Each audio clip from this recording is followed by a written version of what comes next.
नमस्ते दोस्तों। हम बात करेंगे बंगाल के इलेक्शन की। अभी आई थिंक 3 या 4 महीने में इलेक्शंस है। अप्रैल मई में, जनरली मई में आई थिंक उनकी आखिरी तारीख है जब सरकार को ये चेंज होना है। तो अप्रैल में इलेक्शन हो जाएंगे मेरे ख्याल से। तो अभी I think yesterday Amit Shah ji ने वहाँ पे कॉन्फ्रेंस करी थी और मुझे लगता है चुनाव का अभी बल फूंक दिया है उसने। और ममता बनर्जी ने भी बहुत सारे कार्यक्रम किए थे और वहाँ पे उसने एक भाषण भी दिया था।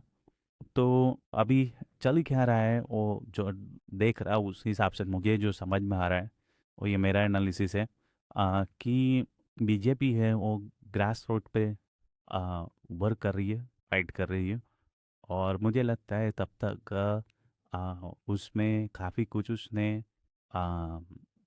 ग्राउंड लेवल पे लोगों को अपॉइंट करने में काफ़ी कुछ आगे है वो। आ, इतना तो मैं नहीं कहूँगा कि वो ममता बनर्जी की पार्टी से आगे चल रही होगी, वो तो टाइम ही बता पाएगा।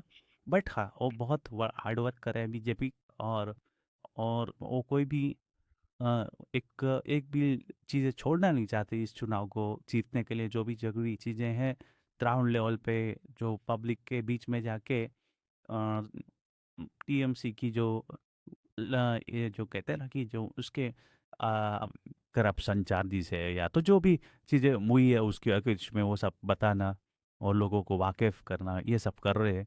और इन अपनी गवर्नमेंट की, सेंट्रल गवर्नमेंट की जो स्कीमें हैं जो पब्लिक के वेलफेयर में है, वो सब स्कीमों को फेमिलराइज करना लोगों को, वो सब कर रहे हैं। देखो, बंगाल में एक चैलेंज हमेशा से ही रहा है कि कुछ कुछ एरियाज में तो आप दूसरी सेंट्रल पार्टीज हैं वो जा ही नहीं सकती पहले से ही। पहले लेफ्ट पार्टी थी, वो वहाँ जाने नहीं देती थी, उसके दबंग नेता, दबंग लोग रहते थे वहाँ पे। और अभी बाद में वो टीएमसी ने उसको टेक ओवर कर लिया। तो और वो भी वही चीज़ें करते हैं। तो ये चीज़ पहले से ही बंगाल में रही है। तो जो सेंट्रल पार्टीज होती है, बीट कांग्रेस, बीट भाजपा, उनके लिए मुश्किल होती है। लेकिन लास्ट टाइम आपने देखा ही था 2021 में जब इलेक्शन का रिजल्ट आया, उसके बाद में बीजेपी के बहुत सारे कार्यकर्ताओं को मार दिया था या तो मारपीट की थी उनके साथ। तो ये बहुत बड़ी प्रॉब्लम है बंगाल की। अब देखते हैं आगे। मुझे लगता है कि इस बार काफ़ी कुछ ऐसे इंसिडेंट्स बने हैं, जैसे बहुत सारी लॉ एंड ऑर्डर की सिचुएशन खराब रही है।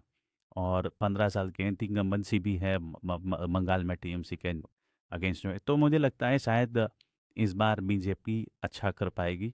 अब कितना अच्छा कर पाएगी वो तो टाइम ही बताएगा।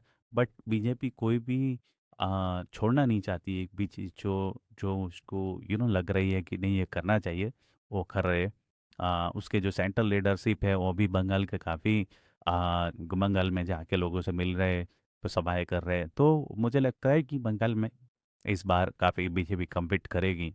और बंगाल में एक बहुत बड़ा इशू घुसपैठियों का रहा है, बांग्लादेशी घुसपैठियों का। तो इस बार जो एसआईआर हुआ है, जो प्रक्रिया हुई है बिफोर द इलेक्शन, तो उसमें देखते हैं कि कितने मत और घुसपैठियों के कम हुए हैं। और उसमें भी काफ़ी फर्क पड़ सकता है। तो टाइम ही बताएगा कि कैसे क्या आगे होता है। But BJP is competing very well and let's we'll get a good fight in that Bengal. It will not be a one sided, जो एवरी टाइम रहता है। तो देखते रहिए, मैं आपको अपडेट देता रहूँगा। Thank you very much for your time. अगर आपको अच्छा लगा तो वीडियोस को लाइक कीजिए, सब्सक्राइब कीजिए और दूसरे वीडियोस देखते रहिए। थैंक